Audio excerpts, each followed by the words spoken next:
Good evening, everyone. I'm Tessa Spencer with ABC News 4 on behalf of our partners, Post and Courier, and the Charleston branch of the NAACP. Thank you for joining us for the 2020 CESD School Board Candidates Forum. Now, because there are so many candidates, the forum will be split into two sessions, roughly about 50 minutes each.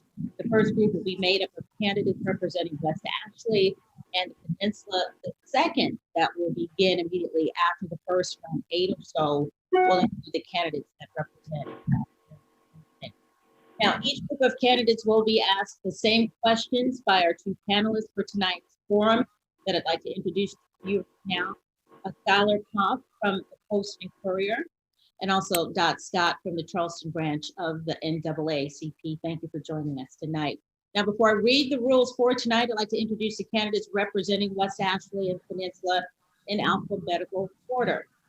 Lee Bennett Jr., Francis Baylor, Erica Coakley, Chris Frazier, Dr. Helen Frazier, Lauren Frederick, Tony Lewis, John Prelo, and Hunter Schiff. Now, Regina will not be joining us tonight. She is sick, and Charles Glover, I do not believe, has joined us just yet. Charles, if at any point when you do enter, please let us know. Now, here are the rules. Our panelists will be asking roughly 8 questions or so. Each candidate, in alphabetical order, will have 1 minute to respond. I will be keeping track of that time. There will be no rebuttals allowed just due to the time and because of the volume of candidates that we have this evening. And there will be no opening or closing statements from candidates because of that very same reason. So if we are ready to get it started, Dot, I will ask Dot Scott to go ahead with the first question of our candidates. And the first person given that 1 minute to start us off and to answer will be Lee Bennett. Hi, good evening, everyone. The first question is, attracting and maintaining good teachers is an issue for school districts throughout the state of South Carolina. How can Charleston County get the best teachers in our worst performing schools? That's a great question. Certainly leadership matters, and it's important that we have the right people in the right place. And another thing, certainly in terms of being competitive in salaries, would be a great way to make sure that we're able to attract the best and the brightest here within the community. And we have to make sure that we have continual training for our teachers. And in those places where things work, make sure that we bring those programs aboard in areas that need the help. All right, you have about 22 seconds if you wanted to utilize that to expound a little bit. I'm fine. You're fine, all right. Thank you. The next person will be Francis Baylor. Yes, I think the first thing we need to do is we need to put our more experienced teachers that we already have on staff into our most difficult schools. Right now, we're putting the teachers with the least amount of experience in the most challenging schools, and they leave quickly, and frankly, it's just maybe a little bit too much for them. We need more mentoring with veteran teachers, helping new teachers come on. Secondly, we need to look very carefully at the budget. CCSD only spends 51% of its budget on instruction. That's absurd. That money should almost all be in the classroom. We need to make sure any money that's not used in the classroom is scrutinized with great detail and diverted into classroom instruction. That way we can reduce class sizes and we can have more than one teacher in each class, and we can pay teachers what they deserve, which should start at $65,000 in Charleston County. That's just to be able to handle the cost of living. All right. Shaking your head because my time's up. Yeah, it is. Would you please just wave or something? I sure will. Okay. I tend to get going. Okay. Well, at 30 seconds, we'll do this. At 30 seconds, I'll give you the hands up. Okay. Thank you. I appreciate that. It'll help, and that will avoid me having to, do the it's business, not personal thing with the mute button. I understand. Thank you. Thank you for that recommendation. Thank you so much. Next, Erica Coakley.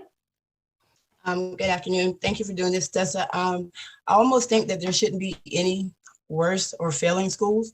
So I think with fair reallocation of the funding, we make sure, like Francis said, we make sure that we put in the teachers, the most experienced teachers in the most critical need areas of education. And again, having raised students, I'm noticing that we are putting the most inexperienced teachers where the resources aren't there, where their experience isn't there. Having more wraparound services like social services, focusing on the social and emotional aspects of those things. And again, reallocation and paying the teachers more money to where those teachers are able to have the resources and necessary essentials in the most critical need areas of the schools and the most experienced teachers where the critical needs are needed most. Thank you. Erica, thank you very much. Regina Duggins, again, she is not with us this evening. She is ill. So next will be Chris Frazier. Thank you for the question. And compensation obviously starts at the very beginning. Fortunately, we approved market rate compensation at our board meeting last night. But more importantly, teachers and principals need professional development because leadership in the schools is most important. Teachers rely on principals and others to guide them and mentor them through the course of the day. And so those experienced principals have really got to be there to lead those teachers through the process. So I think by supporting our teachers, both with pay and appropriate benefits, but also with the professional development, we can make a difference in our schools. Thank you. Chris, thank you very much. Next, Dr. Frazier, Dr. Helen Frazier. Thank you, Ms. Spencer, for the opportunity. I have just recently retired past couple of years with the Charleston County system. And I think that recruitment is the most important aspect of retaining good teachers in our system. Presently, I reside in an area, Baptist Hill High School, where we are having some issues with teachers. And like most of our speakers already have said, our most inexperienced teachers are placed in areas where there is a critical need.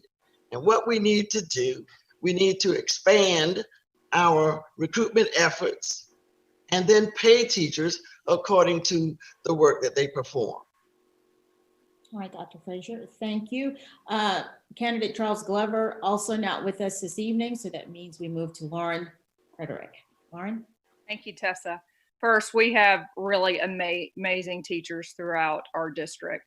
We need to work to make sure that we're increasing their salaries. We need to make sure that we are working with the state to address our archaic budget system. We need to provide more resources in the classroom, ensuring that they don't have classroom sizes that exceed what they can handle, putting second teachers there, making sure that they have the resources and tools to be successful in the classroom, also hiring more teachers of color. So those are just a few things that we can do to really, in my opinion, retain teachers. All right, Lauren, thank you. Next up, candidate Tony Lewis. Hello, Tessa. Yes, you're up. Yes, I feel like we need to target most of these colleges and make sure they have certified.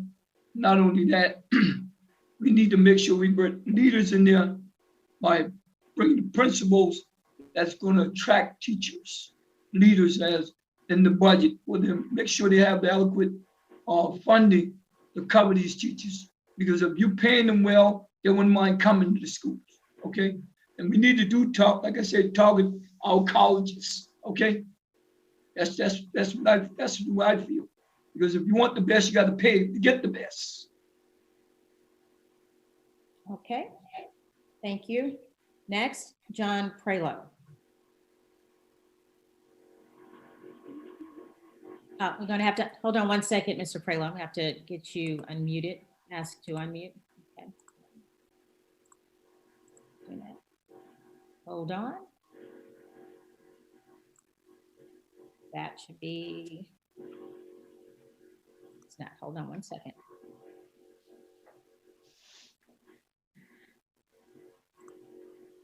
It's not allowing to, there we go. Do apologize for that. Thank you very much. I believe I saw the cross on the speaker. But it's a pleasure to be here and speak on behalf of the Charleston County School District and the opportunity to apply for the position. Myself, I'm a product of the Baptist Hill High School, graduated from Baptist Hill High School.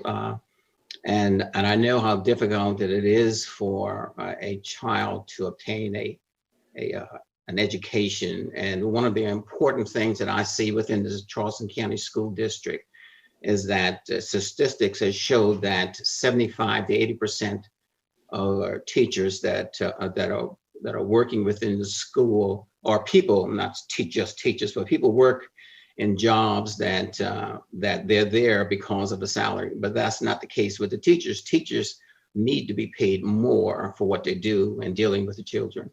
And hopefully by being a member of the school board that we can improve that relationship, and most of all show love towards our children, because once they realize that you love them, I believe they will be able to work harder and try to obtain a good education while they're in school. Thank you, Mr. Prelo. I do apologize for that technical difficulty there earlier. I do see that Mr. Glover, Charles Glover, has joined in. I will put him last, and that will be after candidate Hunter Schimpf. Hunter? Yeah, thank you for the question. So the need is great in our lowest performing schools. All the things that candidates have said about prioritizing teacher pay are right, and I co-sign with that. I think we need to realize, though, that trying to attract high quality teachers into low performing schools may take a high quality teacher out of an existing CCSD school. So my focus would really be on growing strong teachers to make them even stronger. Early career teachers, provide them mentoring and the support. I think if you look at the statistics, we see high turnover rates in our lower performing schools. I think that has more to do with just the support teachers are not given in the school. My experience in helping to improve low performing schools is also there's too many cooks in the kitchen. There are too many plans. And so I would want principals to have a very clear plan, stick with that plan for instructional improvement, and provide a lot of support to the teachers in those schools. I think we do have a lot of high quality teachers in those low performing schools, but we need to do more to support the leaders and the teachers within those schools with a very clear strategic plan that's individualized on a per school basis. Okay, Hunter, thank you so much. Mr. Glover, I see that you're joining us as we have already begun. I can really quickly give you the rules are. You'll be asked questions according to alphabetical order, and because you are just joining us, you will be the last person to answer this first question. You'll have 1 minute to respond. There will be no rebuttals during this forum and no opening or closing statements. So Ms. Scott, if you could please ask your question one more time so that Mr. Glover will be able to answer it, please. Well, the question is, attracting and maintaining good teachers is an issue for school districts throughout the state of South Carolina. How can Charleston County get the best teachers in our worst performing schools? Well, the biggest problem is with finance. We have to give them a salary that would be suitable for them to come into the district. And you got teachers that are traveling a certain distance. My thing is to if you can't give them a sufficient salary that they would accept, that would allow them to come and teach in our schools, do some sort of incentives, give them some incentives. And that way we can bring in more qualified teachers, more teachers that are dedicated in teaching, because it's a difference there between getting teachers in and getting teachers that are dedicated. If you got teachers that are dedicated, that means that a lot of time it's not always about the finance, but takes finance to travel up and down the road. But if you're a dedicated teacher and you got your kids at heart, that person will be suitable for that job, because you would see that class prospering, elevating, because of the teacher that teach, and not having, in some cases, you would have some schools where you have the administration causes the teacher to not perform well because of the way they talk down on the teachers. Thank you, Mr. Glover. And again, we have 1 minute responses. And as we move forward, I know because you joined us a little bit late. When you get to the 30-second mark, I'll give a hand signal. So that way you'll have an idea. Okay? I do appreciate it. All right. So that does it for the first question. Our next panelist with our second question of tonight from the Post and Courier, Skylar Croft. Skylar? Individually, do you approve of the school board's sweeping mission critical changes that were approved in 2019? If not, what is the best way to promote access and diversity in the district's top schools? Lee Bennett. I'm here. Yeah, as far as the mission critical that was approved by the school board, I'm looking for a little more in terms of a strategic plan that enhances that and tells me a little about how progress is being made throughout. I think it was a good thing in terms of the resources that were provided for a lot of schools that needed those particular resources. And there was a second part to the question, please, and just the second part. Sure. If you do or don't, what is the best way to promote access and diversity in the district's top schools? For the access, one of the things that chosen, the choice is fine, but sometimes the choice is giving unintended consequences in being able to give these choices in the theme schools, which in some cases create kind of a de facto segregation. And I think we need to look very carefully at that to make sure that we move away from that factor. Thank you, Mr. Bennett. Thank you very much. Next, Francis Baylor. I don't think it's a matter of whether you support the mission critical objective or not, because that was a term that was thrown across a wide variety of policy suggestions. Some of those are good and some of those are bad. And the ones we wrote about in West Ashley when we participated in the mission critical meeting, we thought were very good, but they were ignored by the board. And so I disagree with that part of it. I attended the mission critical meetings in Johns Island. I thought there were some great plans. I attended them in D4 in North Charleston as well. There were good parts of that. But you can't just sit up here and ask us if we're for or against mission critical. CCSD can't just throw mission critical behind every idea they come up with, because that's not how the process was presented to parents and community members. They came to us and said, what do you want?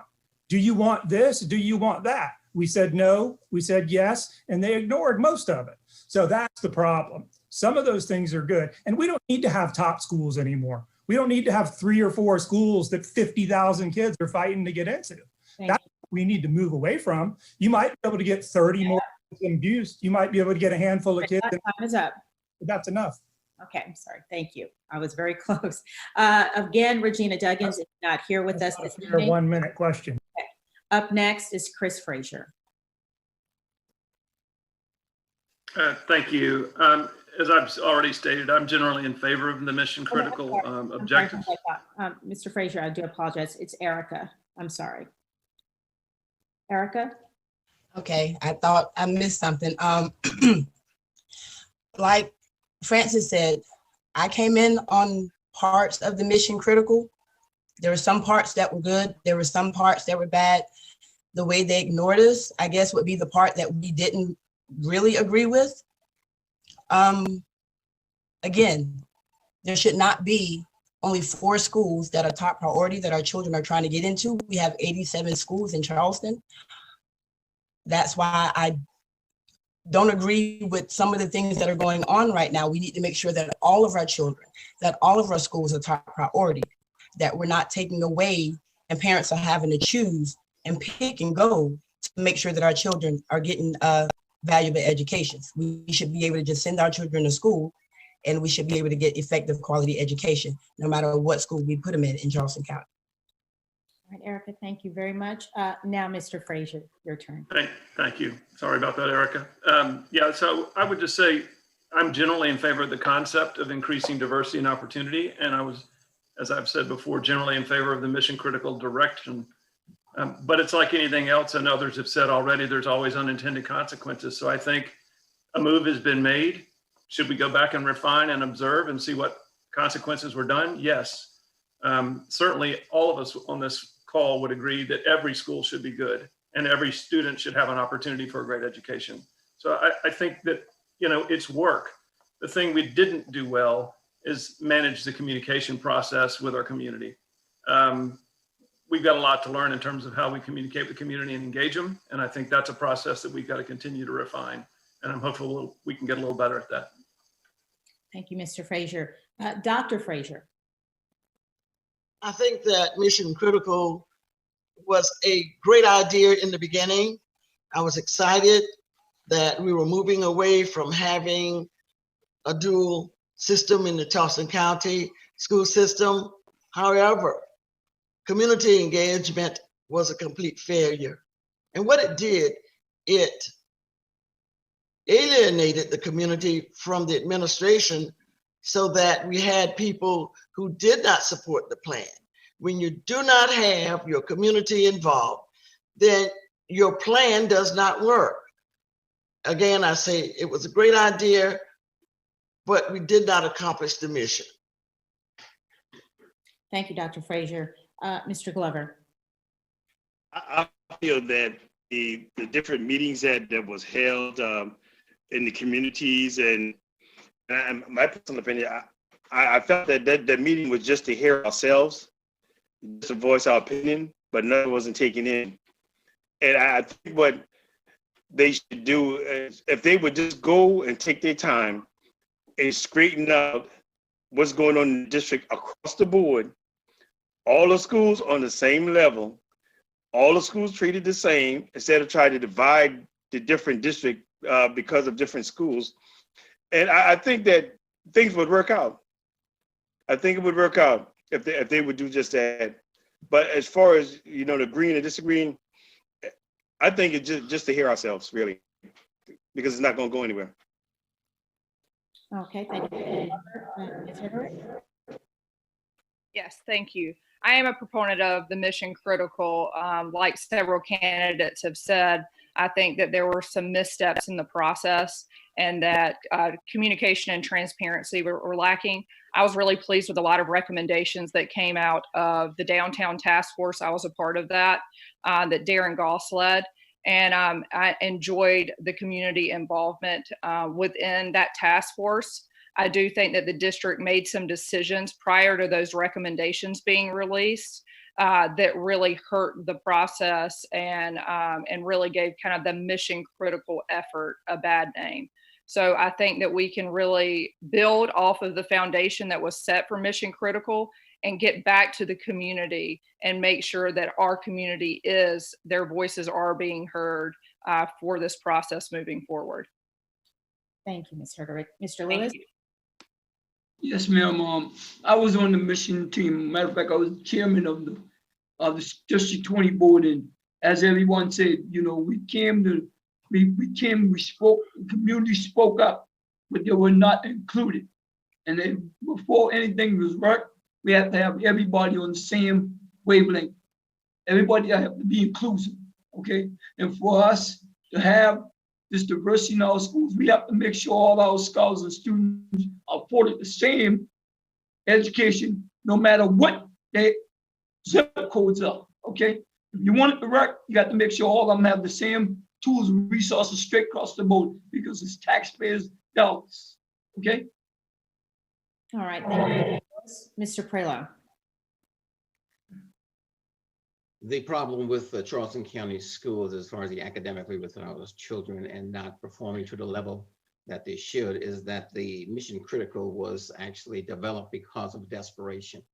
A lot of times that we respond to the situation, and we should be proactive. And when we address any situation that there is a problem, the problem has been around for quite some time, and now that you're getting some concern from the community, if you get concern from the community, let the community be involved and help solving the problem, working together with the teachers and the parents as well.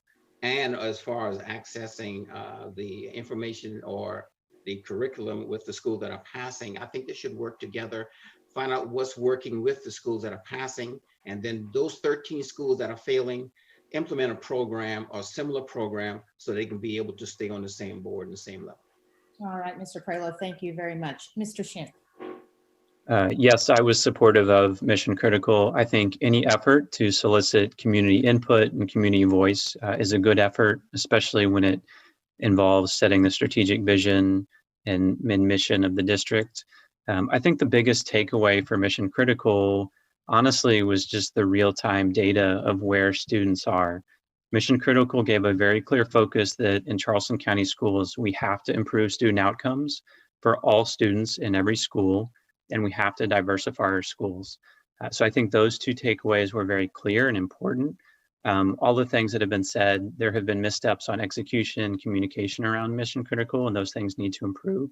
But generally, it was a positive effort. To the question on diversifying our academic magnets, it really involves, I think, preparation of our scholars. So before BUST, we need to invest in early childhood education to make sure that all scholars are having an opportunity to get into BUST. To the feeder schools that feed academic magnet, we need to make sure that schools or students, are academically on grade level and prepared to enter into those academic magnets. Should not be Game of Thrones for parents, and we should consider expanding seats to parents, but we need to make sure that all scholars are prepared to enter those schools. Thank you very much. And that does it for all of our candidates responding to our second question. Ms. Dot Scott, you have the next question to ask of our candidates, and we will start again in alphabetical order with Mr. Lee Bennett once that question is posed. Ms. Scott? Okay, the next question. One of the key responsibilities of the school board is to hire, manage, and evaluate the district's superintendent. How would you assess Charita Postlethwaite's performance as superintendent?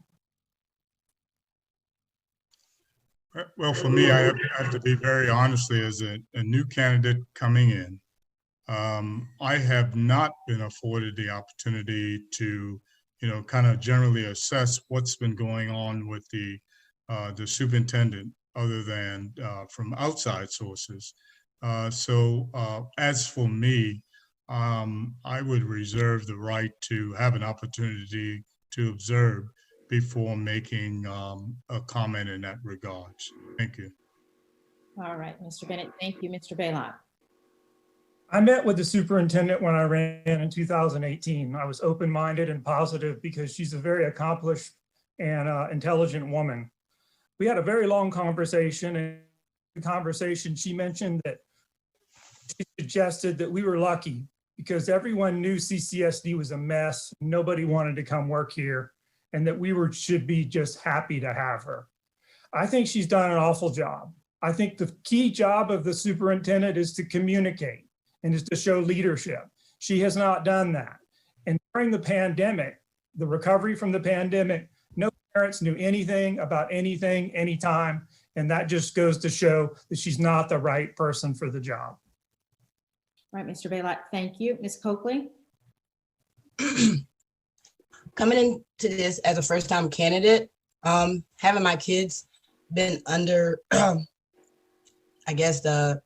under her supervision throughout the pandemic, as well as just what's been going on throughout the mission critical statement. I just really don't think she's done a very good job as far as communicating with the parents and building that trust that we need as a superintendent to make sure that, that the communication, to make sure that our children would be effective and we're taken care of. So I really don't think from a parental standpoint, she's done a very effective job, especially with the communication part. Coakley, thank you. Mr. Frazier? Thank you. Superintendent evaluations were something I've been around for a while, and you've got to have a board that comes together and agree on goals and objectives that are measurable and clearly defined. And then you have to be able to set those goals for the superintendent and have an agreed upon instrument to evaluate those goals. This is a constant challenge. And if you don't have a board majority that is focused on coming up with those goals that are measurable and objective, not subjective, it's hard to get there. And this is not new with the current superintendent and with the prior superintendent. This story has gone on for quite some time. So my thinking is that, if I happen to be on the board in a few weeks, that the board sit down and right now, what are the things that need to be accomplished? When should they be accomplished and what should it look like? And then at the end of the year, you can evaluate a person fairly. Thank you, Mr. Frazier. Dr. Frazier? Yes, I have been around for about 3 or 4 superintendents. In the beginning, the process of hiring Dr. Postlewaite was not done correctly. So what we have always done in the past, like any other district, is to interview. First, we advertise the position, interview several candidates, and then you select the best candidate for the job. This was not done initially. This board underhandedly made some recommendations and hired her. And I don't think that they had in place any clear vision of what they wanted her to accomplish. So I don't think it's her fault that she's not done the kind of job that we expect. I think it's the board's fault. That's one of the reasons why I'm running. Thank you, Dr. Frazier. Mr. Glover? I would say from the years that I've served on the board, going to my 11th or 12th year, dealing with different superintendents that came into Charleston County, I felt that her job has been very poor because of for her performance being the leader has not been proven. When the pandemic came into effect, there was not a plan put in place, and there was no communication with parents or students. And first of all, not listening to the public. From various meetings, they have public meeting, but still listen at the public. Give them what they're asking for. They are the ones, they're their kids. Let them know what's going on. Listen to what they have to say, then put a plan in place, but never shut the door on the parents. Always keep an open door. That way everybody would be on the same accord. But because of my district, there have been a lot of things that went on, even closing schools, they opened it back up as a magnet school. She have failed to open it up as a magnet school. Thank you, Mr. Glover. Ms. Herderich? Yes, I think there's been good and bad decisions made. I work for a board through my work with Kids on Point, and I couldn't imagine working for a board of directors that didn't empower me, didn't set clear goals and objectives, and didn't evaluate me at the end of the year. So I think that we have to work with Superintendent Postlewaite to set those clear goals and objectives that she is working towards, evaluate mid-year, end of the year, throughout, have individual meetings. We have to work to empower our leaders. This is a very complicated school district. It's the second largest. She's overseeing a lot of schools, a lot of staff. And so we have to work with a board to make sure that there is an effective plan in place in setting those goals, that they can be met, and that she is being evaluated. All right, Ms. Herderich, thank you. Mr. Lewis? I've had the dealings with Dr. Postlewaite, and as everyone said, and it wouldn't be fair for me speaking from the perspective of a county board member, but a district board member. I had some dealing with her, and we have some good things we've been dealing with. And she's open and approachable. So she has a big task and a big job. Okay. Again, the 9 board members got to set in place what they want her to do. She directs all her from them. Okay. So we can't just look at her saying everything better. It's 9 board members got to set things in place, okay, for her to follow by. All right, Mr. Prelo. Whenever you have the opportunity and the ability to hire a superintendent of someone of that magnitude, you must set those goals and objective for her to follow and hold her accountable. I had the very distinct pleasure of speaking with her directly November 18th, 2019. We had an issue at Baptist Hill High School, and it was not resolved on a lower level, so we reached out to her. And I must commend her, the fact that she responded. The issue was resolved, and now the situation will be taken care of. I don't know the inline problems or the issues that are involving her directly as far as the board and the things that she did not respond to, but on the issue with Baptist Hill High School, she was very cooperative, she was approachable, and we was able to resolve the issue without any difficulty at all. And so I want to thank her for the opportunity to resolve the issue. Thank And you. looking forward to working with her in the future. Thank you, Mr. Prelog. Mr. Schimpf. Yeah, so I try to be direct in my responses. I would give the superintendent a C. I think I try to be very objective about performance evaluation. I think we have to remember that when she stepped into the role in 2015, the district was facing an almost $20 million deficit. Since then, the fiscal budget has stabilized. So I do think Dr. Postlewaite deserves credit for that, because that's a really big issue for running big deficits. There's a lot that we cannot do in terms of teacher raises, capital program, number of things. So I think those are good things, but I do think communication is an issue that needs to improve. And I'll go back to the fact that student outcomes need to accelerate at a faster rate, especially in our lowest performing schools. For our students of color, our students living in poverty, we have not accelerated student achievement gains in 5 years that I would have expected under Dr. Postlewaite. So we have to just, press the pedal to the metal and really accelerate student achievement for all of our scholars, especially our students in our lowest performing schools. And that lies with the superintendent. Mr. Schimpf, thank you very much. We're going to head into our fourth question of this evening, and we're roughly about 12 minutes left. We want to try to wrap this first session up around 7:50 or so. So hopefully we can get to this next question and perhaps another Skylar Croft with a Post and Courier with the next question for our candidates. And again, we'll be starting with Mr. Bennett. Endorse measures to boost school choice and public charter schools. Why or why not? I think I heard you. It was a little broken coming in. It's asking if you are for or not. Yeah, I can repeat if you want me to. Yes, please. I'll reset the clock. Go ahead. Great. Do you endorse measures to boost school choice and public charter schools? Why or why not? I think what I would say about that, I think it's getting unintended consequences, and it's not. I think there's not a clear understanding of some of the changes, especially when we talk about the schools with themes, et cetera. And as a result, as I said earlier, it forces some of the unintended consequences, the big being these de facto segregated schools. And so I believe in that regard, it's problematic for me in that particular area. All right, Mr. Bennett, thank you. Mr. Baylor.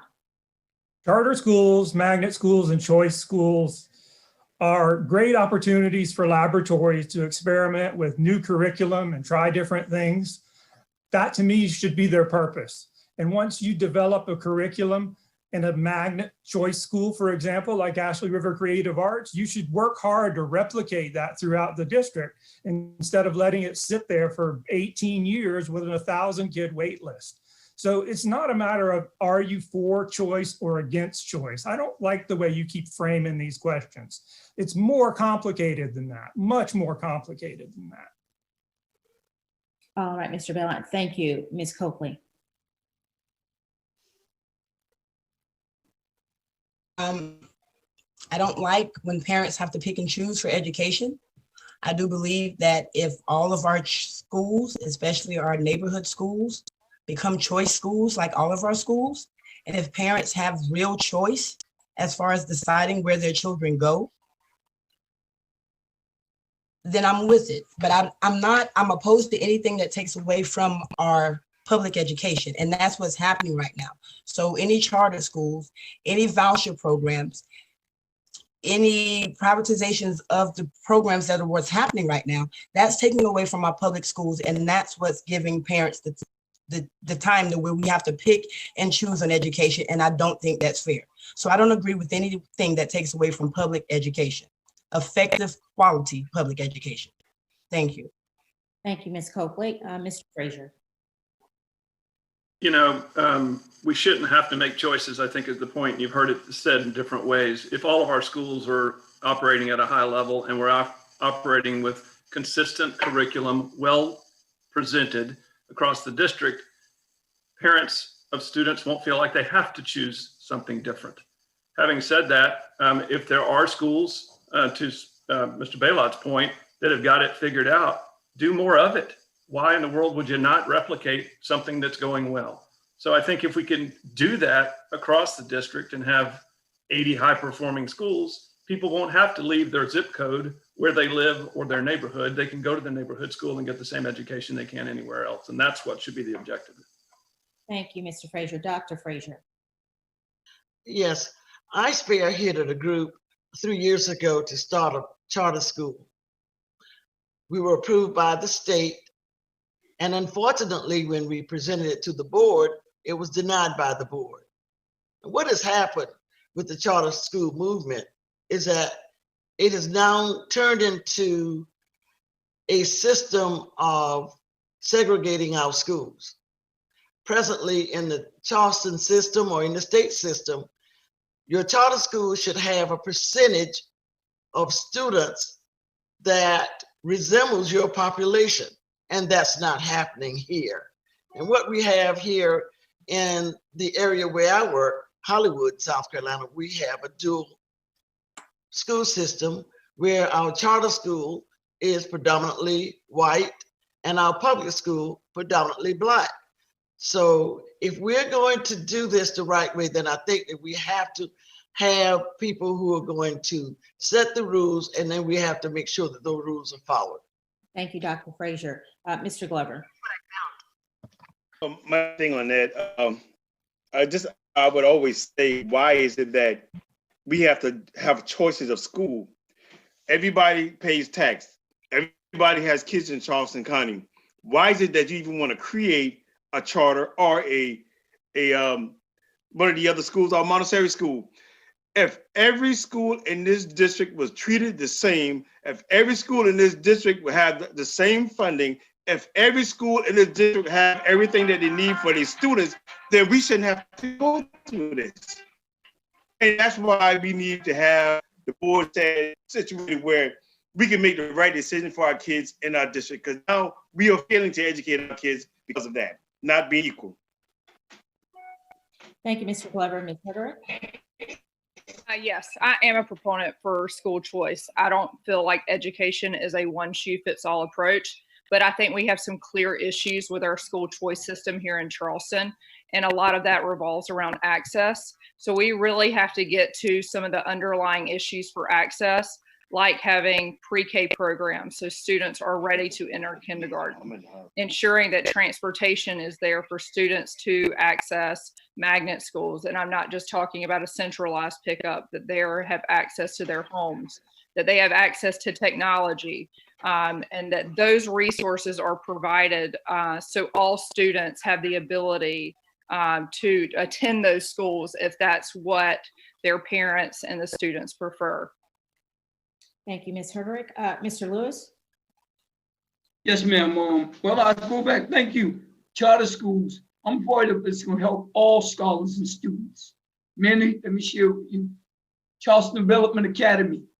If Charleston County School District would adopt their approach, I think we have scholars straight across the board excelling, no matter where their zip codes are.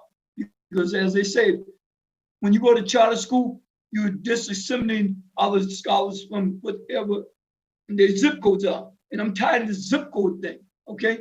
So we got to get away from the zip code, because it's all public taxpayers' dollars. Thank you, Mr. Lewis. Mr. Prelo. Yes, if we have the opportunity to give our parents the ability to select a school that they desire, that they want to send their child to for proper education, no child should be left behind. No child should be denied the proper education.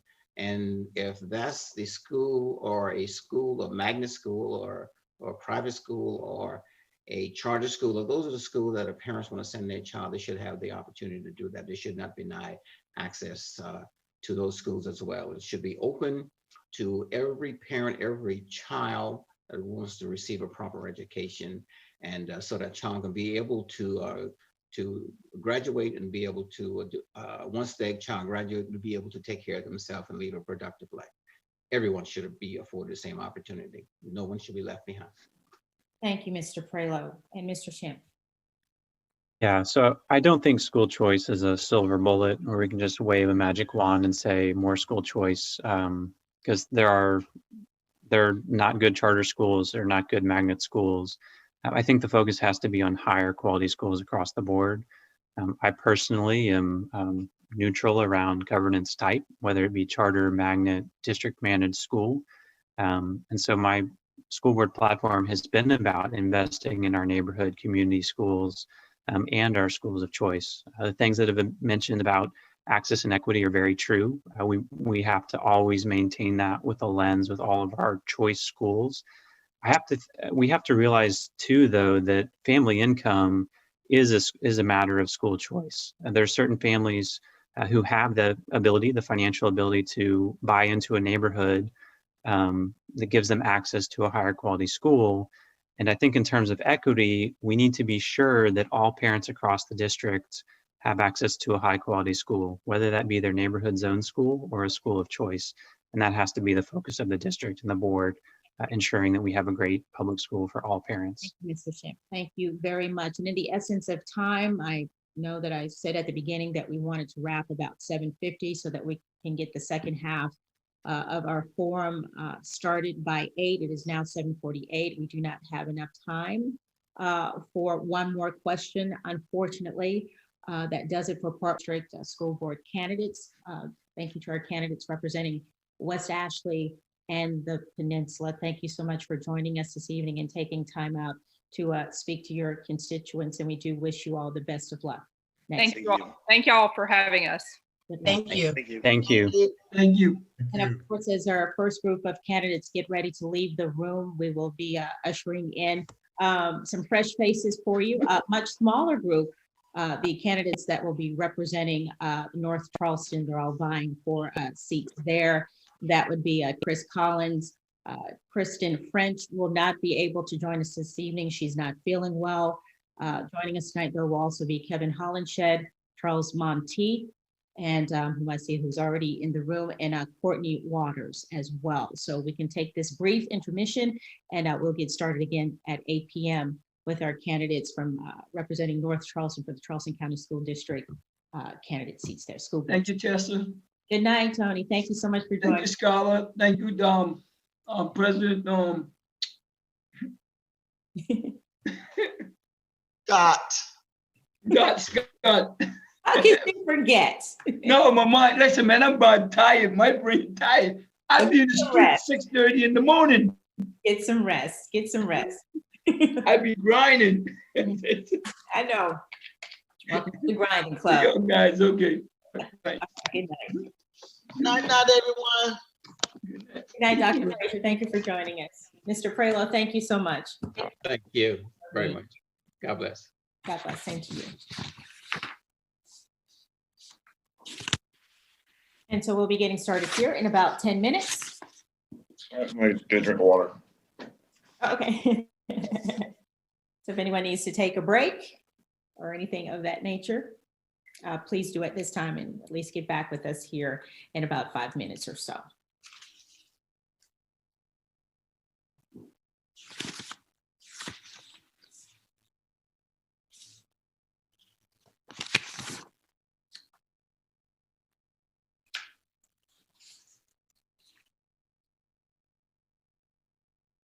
And so for those of you who are watching on our social media platforms this evening, we have a brief intermission. Our first session included the candidates representing West Ashley and the Peninsula, a very large group. That's why we've decided to split the forum into 2 sessions. And if you are again just joining us, we'll have the candidates representing North Charleston for the Charleston County School District School Board seats coming up here. We'll be starting at 8 p.m. and the format will be the same, but I'll be explaining all of that as well as the rules once again for this new crop of candidates that will be coming in. And again, we do thank you for joining us. Of course, Election Day is next Tuesday.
I like your background, Skylar.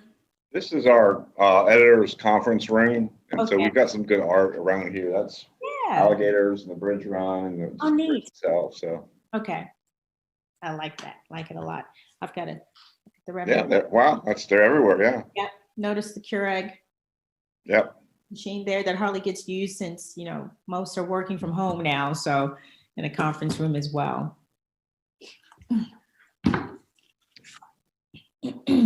Hello, Mr. Hollenshed. Good evening. How you doing? Doing pretty good. Mr. Monteith, what type of painting do you have behind you there? That's nice. Yeah, that's the painting. It was actually a photograph that was taken by my brother-in-law. He lives out in Seattle. Oh, And, it's just beautiful. It hangs up in our den, so makes a good backdrop. it does. I like it a lot. I like With that. the color and Got a leaf and some rocks. I can't see. I don't have my glasses on. Can't see that. Indeed. Very nice. Very nice. Okay.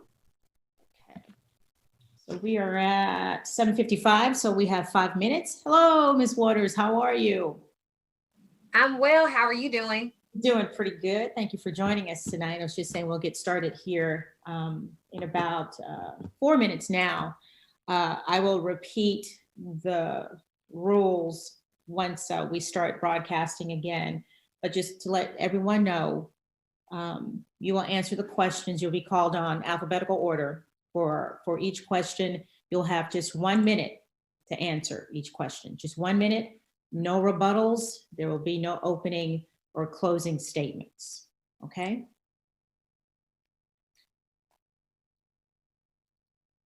And I do keep the time here, and I'm not afraid to mute you. But like I told the first group, it's business, nothing personal. Okay. Understood. Okay. Great. Let's see if we have a roll call. Mr. Collins is here. Ms. French will not be joining us. She's not feeling well tonight, so she will not be here. Mr. Hollenshed is here. Mr. Monteith is here, and Ms. Waters. You guys are here.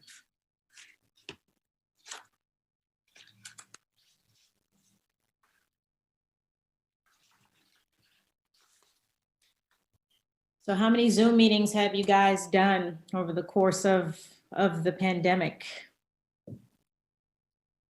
Well, we said most of our staff has not come back. Really just the editing core is here. And so we do them at 9, several during the day. And then I think our last one's at 4. Wow. Cool. Yeah, same for us. We've been out of the office since March. Oh, yeah. Wow. About same here. It's different. I mean, with the Zoom things, it's just like, face chatting is a little bit less formal. It's like what I, said to the first group, and a little bit more relaxed, I think, in this regard, versus standing up at a podium and everyone, staring at you, sort of just like still a bit of a one-sided conversation, but still a bit informal, more comfortable. So. Tessa, do you have to do the 11 o'clock or are you done after this? No, sir, I have to do the 11. You do, really? I do. Yeah, I was off the 7, of course. I worked the first few minutes of the 6, off the 7, of course, and at 11. And so, when I'm done with this, I'm a procrastinator.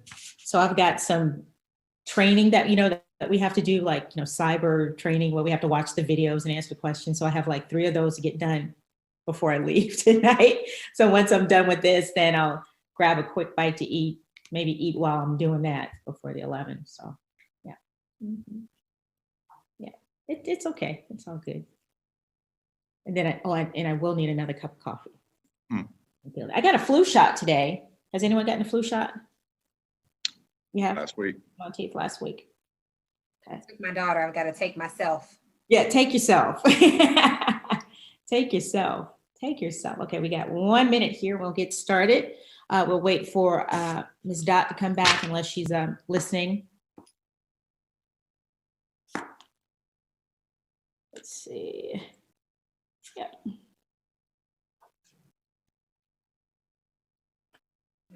Get that started.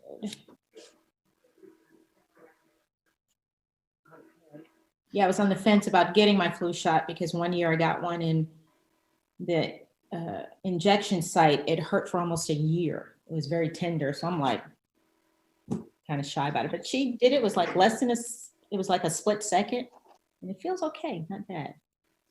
Not bad. Mine ached when I got mine done. It ached for a little, for a couple of days. Yeah. But it wasn't bad. Yeah. I took some ibuprofen just to make sure. Yeah. Feel that. All right. It is 8 p.m. We'll go ahead and get things started. Again, for those of you who are watching on our social media platforms and on our website tonight, I'm Tessa Spencer. Good evening to you with ABC News 4. On behalf of our partners tonight, the Post and Courier and the Charleston branch of the NAACP, we'd like to welcome you to the second part of the 2020 CCSD School Board Candidate Forum. If you are just joining us tonight, because there are so many candidates in the race this year, the forums were split into 2 sessions. This group will be made up of the candidates representing North Charleston. Now, the same questions asked of the candidates representing West Ashley and the Peninsula in the first forum will also be presented by our 2 panelists for tonight's forum that I'd like to introduce to you this evening. We have Skylar Prof from the Post and Courier and Ms. Dot Scott from the Charleston branch of the NAACP. They are back again. Before I present the rules of tonight's forum, I'd like to introduce the candidates representing North Charleston in alphabetical order. Mr. Chris Collins, Ms. Kristen French is not feeling well tonight. She will not be joining us for this forum. Mr. Kevin Hollenshed is here. Mr. Charles Monteith is here, and Ms. Courtney Waters joins us as well this evening. Thank you all for participating and agreeing to do this and speaking to your constituents tonight so that they'll know exactly where you stand on some of the issues concerning the school district. And here are the rules. Our panelists will be asking you questions. Each candidate in alphabetical order will have 1 minute to respond. There will be no rebuttals allowed, and there will be no opening or closing statements from the candidates. So if you do not have any questions, we'll go ahead and get started asking the first question. Skylar, I'll go ahead and start with you this go round. All right. We're going back to the original question list that I guess, yeah, okay. And then, all right. Attracting and maintaining good teachers is an issue for school districts throughout the state of South Carolina. How can Charleston County get the best teachers in our worst performing schools? Mr. Collins, we'll start with you.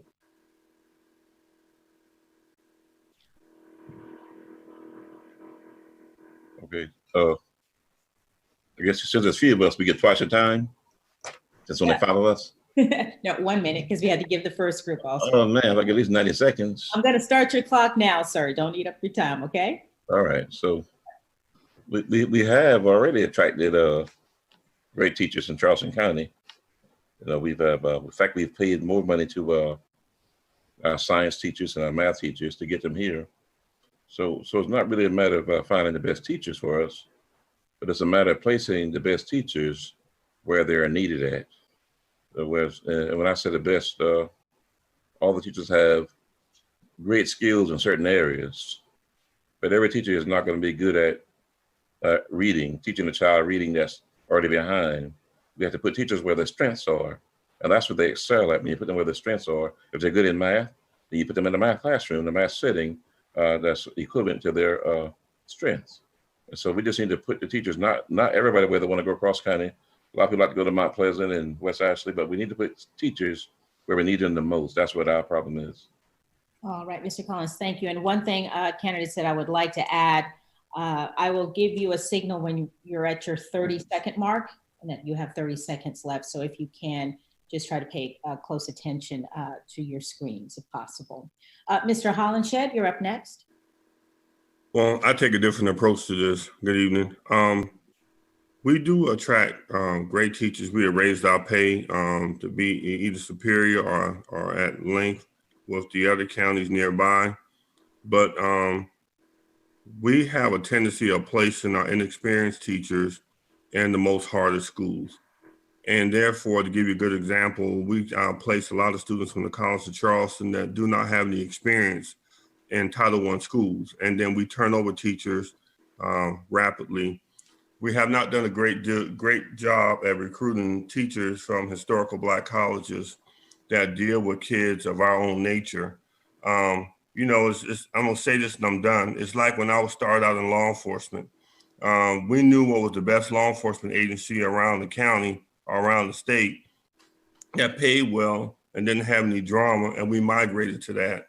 School districts are the same way throughout the state. And when the kids get out of college, the good ones, they go to where the best deals are at. Okay. Thank you, Mr. Hollenshed.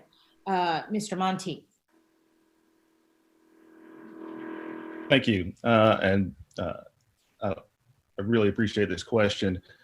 It has a lot to do with starting out, hiring the right teachers, hiring the right staff, making sure that you're hiring teachers who are committed to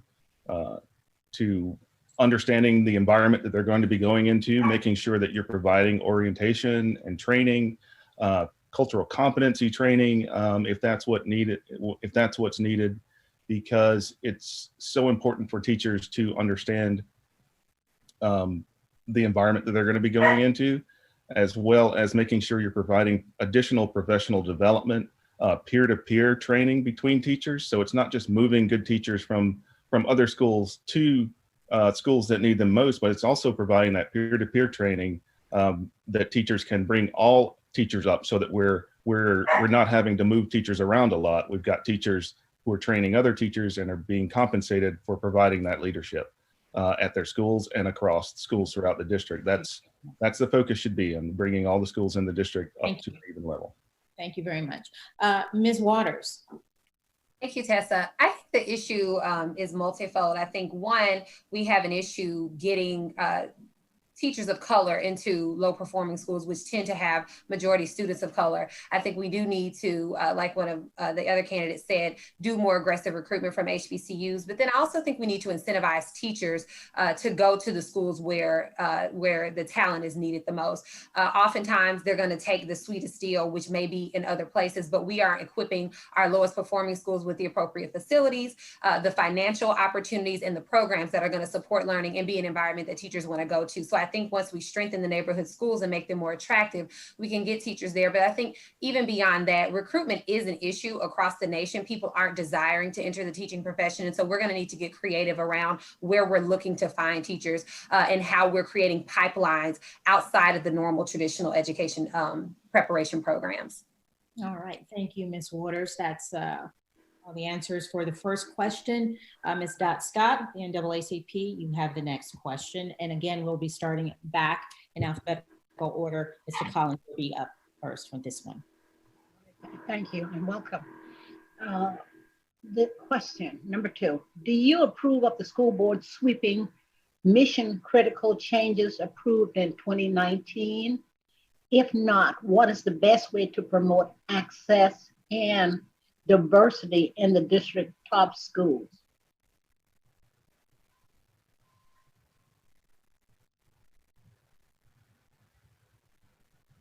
Mr. Collins? Okay, I didn't need to call on me. So no, I don't approve of mission critical changes. They were terrible. There was so much community outcry and outbursts. They went all the way to the State House and to the governor, and they changed the school board laws. So this year, you only get, if we win the election, you can only get a 2-year term. And then they also put in this next time the single member district that you have to represent your community only. Because I mean, we were just terrible at mission critical. We didn't communicate well. We were forcing plans upon the people, and we didn't have a good plan of action. And it closed the schools, it privatized the schools, and really, when you think about the mission critical, really it's just to work the agenda of the Charleston Coalition for Kids. This is their agenda and their model, to privatize smaller minority schools, bring in Teach for America teachers, and run out this is the way they want to do it. And then the teacher won't have any rights, anything to defend themselves. And parents will have very little involvement. No PTA, no school improvement council. I mean, but just disaster. And here we are today, we're paying for it with a 2-year term.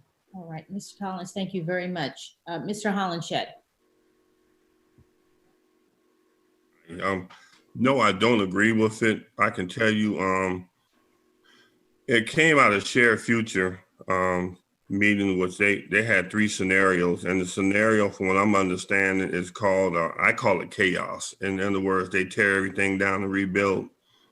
But when you tear everything down and rebuild, you take at least 4 to 5 years to regenerate the test scores. Charleston County right now for the last 5 years have had dismal test scores, and thank you, in the district. So we need to understand the whole totalitarian of what's going on. Thank you.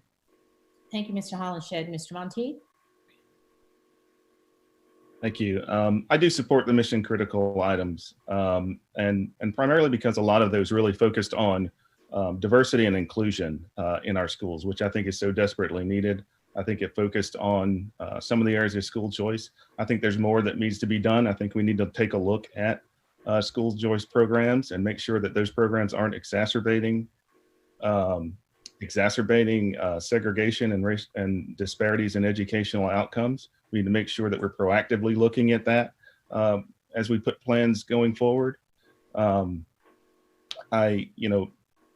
I support the early education initiatives, community schools, piloting those programs. I'd like to see more of that in North Charleston. I think that's needed. And I fully support those kinds of programs. Thank you, Mr. Monteith. Ms. Waters? Yes, so I'm also in support of the mission critical actions continuing to move forward, primarily because I'm a fan of scientific change. I don't believe in just completely wiping the slate and starting over once we're down a path. I think that the question is to examine what has gone wrong with the process and figure out how we can get it back on track. And I've pointed out numerous times that I think there was a breakdown in communication. I don't think that the community bought into what was put forth. And as anybody knows, if you've done any sort of change management work, people have to buy in and accept what it is that you're delivering. And so I think now there's an opportunity to go back to families and talk about how we move forward. If things aren't set in stone, then there is an opportunity to get things back on the rails. But on the face of the matter, access to early childhood education, getting more diversity in top schools, creating special, unique supports for schools that have historically failed, those are good things. We just have to figure out how to do them with fidelity. Thank you, Ms. Waters. Okay, that does it for second question there. For third question, Skylar. One of the key responsibilities of being on the board is to hire, manage, and evaluate the district superintendent. How would you assess Superintendent Postlewaite's performance? Mr. Collins. Yeah, I'm gonna say this first about the previous question. The mission critical has one beneficiary, and that's Teach for America and the Kids Coalition and Josh Bell, all the same companies. They're standing to make millions of dollars. And I don't support that. Nobody should be supporting that at all. As running for school board, that make money privatizing our schools' kids on taxpayers' money. But the evaluation process for the superintendent is not the best process in place. This year we couldn't do a good job because we had the COVID-19. So we rated her, we gave her a satisfactory considering the overall condition. We weren't able to measure grades and academics measurements. And so I guess given the circumstances, she did the best she could do. So we can't find fault. We can't fault her for the COVID-19. We do need to focus more on reading, math, and science, especially in our Title I schools, where these schools have basically become undiversified. We need to really focus on those kids, get their reading and math up, and the science skills, and then we need to bring in engineering. Thank you, Mr. Collins. Mr. Hollenshed. I love this. Really, speaking as a board member and knowing what's going on, we have not placed an efficient or adequate evaluation tool in place to evaluate the superintendent. This has nothing to do with against her, but on the average person job, you want to be graded based on your gains and skills. Just to give you a real brief example, out of 87 schools in Charleston County, we have decreased to 15 African-American principals. In the 5-year tenure of this administration, we have gone to 8 chief academic officers, 8. That's the general that drives our district. So, come on, let's be real about this. This is not about personalities. This is about our children, the future of our community. Thank you. Thank you, Mr. Hollenshed. Mr. Monteith. I would rate the superintendent's performance as good. I think, she came in under very difficult circumstances. She came in under a lot of adversity. I think, she came in with a almost $20 million budget shortfall. A lot of things that she had to deal with in crisis mode, and particularly this year with COVID-19, it takes a strong leader to be able to marshal the forces and get people to put practices in place to handle the pandemic and to make sure that children are still being educated, and to make sure that children are not, that we're not exacerbating racial disparities that are already there, throughout the COVID-19 epidemic. So I think she's done a good job. I certainly think that the evaluation process probably needs to be stronger. And if we ever have to work to hire another superintendent, we should make sure that, we're asking the right questions during that hiring process to make sure that we're bringing on someone and that we understand what their leadership style is. Thank you, Mr. Monteith. Ms. Waters. Thank you. I'd like to name that the superintendent's role is a very difficult job.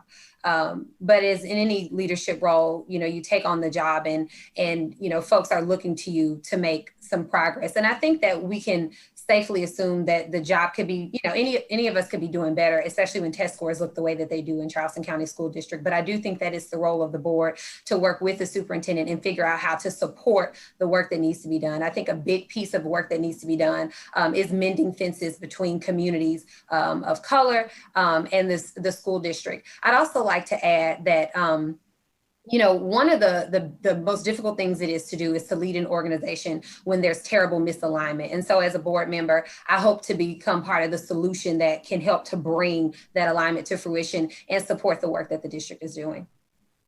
Thank you, Ms. Waters. Okay, Ms. Scott, you'll have the next question. Okay, thanks. The next question is, do you endorse measures to boost school choice in public charter schools? Why or why not? Mr. Collins. Well, we have more charter schools in Charleston County than any other school district in the state of South Carolina. We have plenty of them here. So I don't know what more measures we need. We have approved most schools that have applied. The ones that didn't apply went through the state and got approved there. So, you know, I think we need to work on more magnet type schools that allow kids to get in without having to qualify. We need that kind of choice. We need more parental involvement in our schools. We need to introduce at a younger age our kids to career clusters and have more foreign languages like French and Spanish in our schools, as opposed to kids, even at elementary schools, they need to have foreign languages, and we just have to get a head start on math. So we need schools that offer these courses that really give our kids a boost so they can compete globally in the world. And that's what we're hurting for. Thank you, Mr. Collins. Mr. Hollenshed.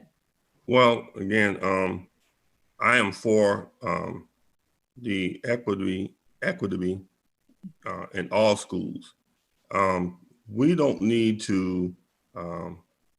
I'll just put it this way. This happened long before us. The district had made some schools better than others. We have more charter schools here than anything else, which I think some are great. But the funding formula, if you look at the district meeting history in the past, the charter schools or other organizations have pulled the funding source away from the district. We don't get those funds. So that's a difficult situation to address because it just takes away from the big pie of the district. All right, Mr. Hollenshed, thank you. Mr. Monty. You know, I think we need to focus on addressing issues with the school choice programs as we have them. We need to make sure that, you know, school choice was brought in to help people who lived in underserved communities be able to have access to a higher quality education experience. And a lot of times the people who it was very much intended to help are the ones who are unable to take advantage of it. You know, I've heard stories from people who say, you know, they've tried to apply to several different school choice schools, and they've been either placed on waiting lists and can't get their child in. And that program should be intended to help the people that need it the most. And we should make sure that school choice programs are prioritizing that. You know, it's the question for charter schools is, you know, it's not whether we need more or less. We need to take a look at the good things that are happening in all of our schools, whether those are public charter schools, whether those are traditional public schools. If there are great programs and great themes that we can use to spread out to all other schools to make them all equitable, we should take a look at that. Thank you, Mr. Monty. Thank you very much. It's a very interesting situation where we are because there are fewer candidates representing North Charleston. We were only able to get to 4 questions with our first group that were representing West Ashley and the Peninsula. So we don't want to give an advantage, so to speak, by asking more questions of you guys. I don't think that would be fair. Skylar, do you agree? Dot? I would be happy to ask more questions. We've got a list. Sure. There's no question of whether or not that's unfair to the other candidates that we didn't get time to get to those other questions. This group would be able to expound more, but if you don't see if there's any problem with that, we can go on for about another 10 minutes or so, 10, 15 minutes if you'd like to do that. Dot, are you in agreement, Ms. Scott? You are? Okay, can't hear you. All right, Skylar, you can go ahead with the next question. Oh, I didn't get to answer that question. Oh, Courtney. Oh, Ms. Waters, I'm so sorry. No problem. No problem at all. I just want to add, I think the question is, what do we really want the system to look like? As it was mentioned before, school choice was put in place so the students who are zoned for failing schools could have an option. And so to me, if that is the case, then that can only be a temporary solution at best. And we need to have an overall goal of providing the appropriate financial support and programmatic support so that neighborhood schools can thrive and so that people don't feel like they have to go elsewhere to get an education. And I don't think it's a question of charter versus traditional schools or what have you. I think that no matter what type of school it is, we need to understand whether our policies and our strategic goals are set up in a way that's going to foster equity and success for all students, because that's what it has not done to date. All right, Ms. Waters, thank you very much. We will continue on with questions. Skylar Croft, Post and Courier, you have the next one. What is your evaluation of the district's COVID response, and what would you have done differently if you could go back in time? Mr. Collins. Well, what I would have liked to have done differently is to start school on time, virtually. At least have a virtual on-time start. I think we lost valuable days within the September 8th. We knew since the last March that we had to deal with the virus, and the district did a good job for us sanitizing the classrooms and buildings and spraying them and cleaning them and stuff and getting plexiglass protection shields. We did a great job in a lot of these areas. We didn't do as good a job for us protecting the teacher herself. I like to see some type of barrier in place to keep our teachers safe, but they can't be easily approached by students or people from the outside. But given the circumstances, I think they did a great job for us preparing. We're not doctors or medical personnel. We're not scientists. We did the best we could do with what we had. And so what we can do now is keep providing masks, sanitizers, and soaps, making sure the bathrooms are well soaped up, and keeping our doorknobs and stuff clean, and door handles clean. And that's all we really can do. So I think we did a good job on that part. But we should have started school on time virtually. All right, Mr. Collins, thank you very much. Mr. Hollenshed. Well, I'll tell you, I think we did the best that we can do, even though we took 2 months to react to it. I can't find too much fault with how the district has handled this because it was new. It was something that we had never experienced before. But I do know concerns from teachers are that some children cannot keep their mask on, cross-contamination of things, and that issue are still going on. So I think the district will correct those situations as they move forward. All right, Mr. Hollenshed, thank you. Mr. Monteith. Overall, I think the district did the best that they could under the circumstances. Operating in crisis mode is a very difficult thing to do. It's a very large district, a lot of students, 50,000 students, concerns about families, having to understand people's, families and personal situations. Having 2 kids in public school myself and being able to see how they do the virtual learning. I've been impressed with how the school district has and how the teachers and their, how much they care and how much, they've had to change their own curriculum to be able to offer the virtual learning. So I think they've done well, but certainly communication should be a factor. I know that I watched a lot of those board meetings, and communication from the district and steady communication and understanding, what were the metrics that were going to be used to make determinations about reopening or closing were important. Thank so you. Communication is definitely important. Thank you, Mr. Monteith. Ms. Waters.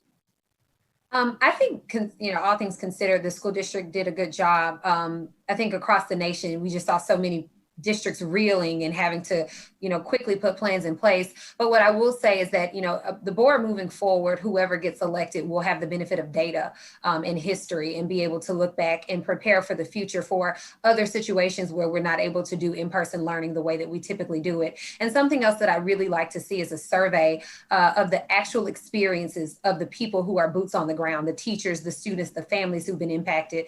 I don't have experience on the board, but I do have experience as a community member. And I've heard a lot of angst and frustration among folks, but that's from tactical things that, a lot of issues that you couldn't foresee, but we certainly can troubleshoot moving forward. So I'd like to see some feedback be taken into consideration and implemented moving forward. Thank you, Ms. Waters. Ms. Scott, you'll have the next question.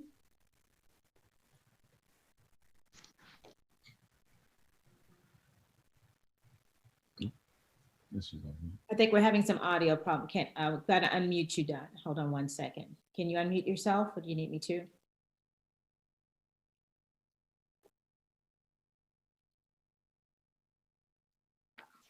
There we go. Got me? Yeah, got you now. Go right ahead. Okay. This is a question from Channel 4 Bureau. Here it is. Do you support continuing to have school resource officers in the district school? Why or why not? Mr. Collins? Okay, for me, we do need some type of security in our schools. And I support the resource officers in school, but not for behavioral or discipline reasons, only for security, to keep our schools safe. I don't believe law enforcement should ever be involved in discipline or handling children unless someone's life is in danger. I went to a school one time, sitting in a parent conference with a lot of students, and behold, next thing I know, the resource officer came into the parent conference also. So I asked the school about it later on, and they said, well, we have our police officers sitting in our parent conference. So I said, you can't do that. You violate the parents' right. You find out whether or not the parents want a police officer in their conference or not. You don't just assume that. But I think their role should be security, patrol, protection, but not discipline at all. In fact, one day we'll go to have our own security team to keep all our schools safely, that we have less reliance on the police department. Thank you, Mr. Collins. Mr. Hollenshed. Being a former police officer, I'm for resource officers in the school, but I think in some schools, the principal or staff uses them in the wrong way. I've seen resource officers prevent situations and crises within schools because some students trust them and come to them with information that heads that off. So it is a necessary thing to have in the school system. It's just that it needs to be tweaked. I think they found a good way in Atlanta, Georgia to use resource officers in the school with a much positive impact. All right, thank you, Mr. Hollenshed. Mr. Monteith? I do support having SROs in schools. I think it's part of a larger program that we should have, that schools should be focused on creating, positive school climates so that incidents that happen that require the intervention of a school resource officer happen less, and that we put some constraints around what the expectations of the school resource officers are. I agree that it should be, their primary focus should be on safety and security at the school, should not be necessarily making arrests or referrals to law enforcement for actions that may not necessarily need that in a school environment. So I think there's a lot of thought that needs to go into, are we creating positive school climates, and what are we requiring our teachers? What are we requiring their SROs to do? What is their understanding of what their job is in the schools? Thank you, Mr. Monteith. Ms. Waters. I do not support school resource officers being in schools, primarily because school resource officers are police. I think that the money that's spent on a police department being in schools should be shifted so that we're spending money on things like school counselors and folks who can help students deal with their trauma and work through and find more positive ways to behave. I do, because I believe in scientific change, believe in a phasing out and a phasing in of a different system.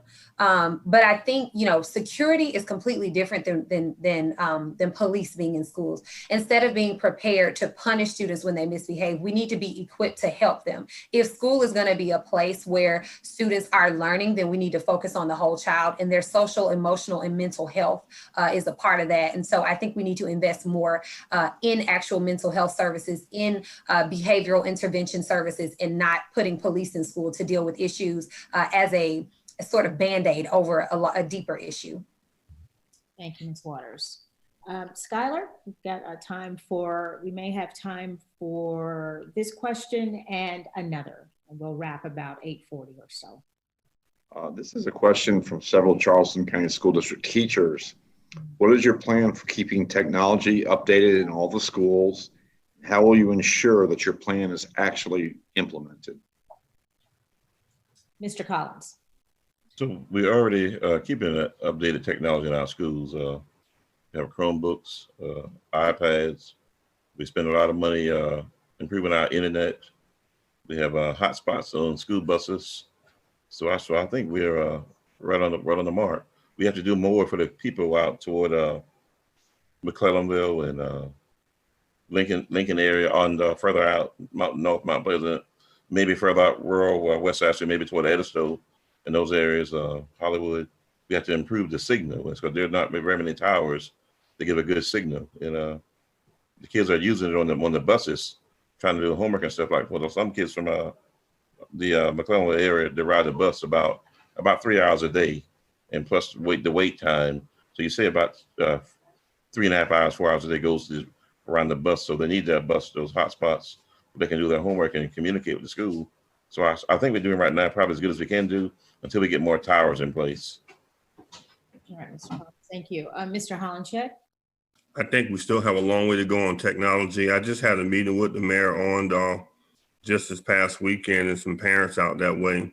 The hotspots are inadequate going to on and Mr. Collins is right. That is a 3-hour ride.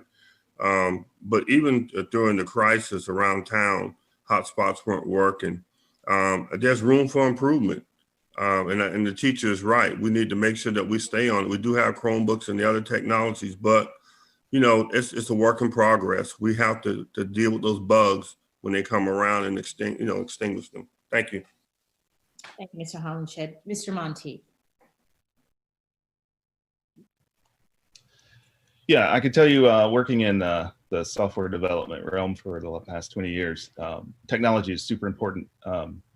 It's definitely something that should be a focus, on how we educate our children. The software that we're using for parent portals, the software that teachers are using for interacting with students, we need to make sure we're constantly looking at that and that it's appropriate and cost effective. I think that we need to make sure that we are providing broadband for students who need it, that remains a focus. I know that there's a lot that we're going to learn from COVID-19. There's a lot that we're going to learn from, the virtual learning experience and what students need and how teachers can be more effective in this type of environment. So I'm hoping that we use the experience that we got from handling the COVID-19 pandemic to effectively look at, what software systems were not adequate. What else do we need to provide in case a situation like this occurs and we need to move learning online. Thank you, Mr. Monteith. Ms. Waters? I would be interested in a needs assessment and to kind of understand exactly what teachers feel like they're not getting, and then be prepared to assist in terms of freeing up financial resources where we can. One of the great things about technology is that when we use technology, a lot of times it provides greater efficiency. And so there could be areas where we're spending funding in a way, in a place that's less efficient, and we could shift to technology. And I'd be just interested in understanding exactly how we can do do that. I think in terms of keeping technology up to date, I think it's a matter of, you know, the district folks who are over technology having access to the resources and whatever is available out there in the environment. And so just as a board member, I think my realm would be making sure that we're devising a strategy and working with the superintendent there, but then also freeing up funding and figuring out how we can use technology to make us more efficient in other areas. Thank you, Ms. Waters. And it looks like it's 8:35. We do have time for one final question. Ms. Scott, that honor goes to you.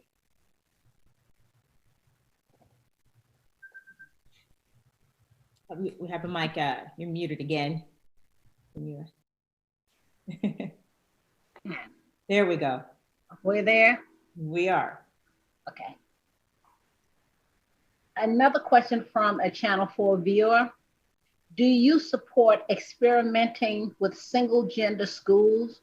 Why or why not? Mr. Collins. Well, we have the Arms Academy at Morningside have the boys in one part of the school and the girls in another part. So that is single gender. We don't have a whole lot of it, but the school is still somewhat struggling. I don't think it has really lifted up the academics that much. Maybe some improvements in some areas, but it's still, the single gender alone is not going to do it. But having textbooks and communications with parents, that parents can understand how to help the kids with their homework. They have good instructions. These are things that are really more important than single gender, one way or the other. It may help in some particular environments, but here we don't have the data that supports it that it's a good thing. And with my last few seconds, I just want to ask the viewers and you guys also to pray for me that I get reelected to the Charleston County School Board. It's been a pleasure serving you guys, and I'm hoping all you here watching me will pray for me to victory. Thank you. Thank you, Mr. Collins. Mr. Hollenshed. Well, I am a fan of that. In some cases, I took a group of stakeholders to Atlanta, Georgia. The only board member that did that and funded it. We looked at 2 schools in Atlanta, the Best Academy for boys, Coretta Scott Academy for girls. And they dealt with children in Title I areas and basically restructured and did a lot of wraparound services. There were people like Shakim Marquette, Carol Temples, and others that attended on that trip with me. And they got to witness the miracle of what they have done. I say this real quick. If you look up Coretta Scott King on NBC, that school made national history on 100% young ladies graduating from that school. So thank you. Thank you, Mr. Hollenshed. Mr. Monteith. Yeah, you know, I know that that's been a program that's been in the Charleston County School District. I don't know how effective it's been with single gender schools. So, you know, I'd have to take a look at some of the data that's out there to understand, you know, is it effective? Is it not effective? I think that's one of the things that a school board member should be able to do is be able to go out and look at the research that's out there, bring those ideas back to the school board and help to educate other school board members and work with the district superintendent to find out what solutions are possible.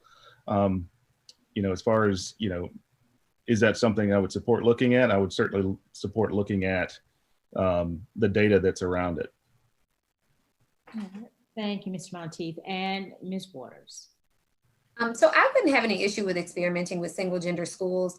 You know, I'm in favor of innovation. I'm in favor of trying new things, but I think what would be more important for me to understand is that, you know, if this is something that the environment is calling for, is this something that parents actually want? I think that what's important about a school is that it's considering all students, and even within same genders, there is diversity. And so there would still be sort of the same issues that we have, you know, in a mixed gender school, and we need to be working to make sure that we're connecting with students across lines of difference, ensuring that we're supporting students from a social and emotional development standpoint, ensuring that we're putting policies in place that are going to support learning and growth of all students. But overall, I just think that we need to make education look different and function better than it has been functioning. And if parents want single gender schools, and there are enough of them, and there's budget for it, and there's data that supports that it's a good thing to do, certainly I would support it. All right, Ms. Waters, thank you very much. So thank you to Mr. Collins, Mr. Hollenshed, Mr. Monteith. Again, Ms. Waters, thank you for joining us. North Charleston candidates for the Charleston County School District School Board.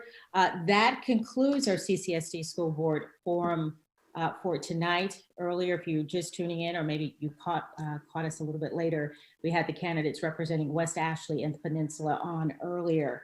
We do thank them all as well for participating. Thank you to our panelists, Mrs. Dot Scott from the Charleston branch of the NAACP, Mr. Skylar Prof with the Post and Courier. Thank you so much for sharing your questions, and the viewers at home, thank you so much for submitting those questions. Again, we do want to remind you that it's your voice, your vote. Election day, if you're still undecided, you haven't voted yet, maybe perhaps you heard something from these candidates tonight that will help you make the decision, and you can head to the polls next Tuesday, November 3rd. Thank you so much again for joining us. Thank you all for those who have tuned in on our social media platforms. Continue to tune into us as we'll give you all of the coverage you need heading up to Election Day and on the night of and beyond.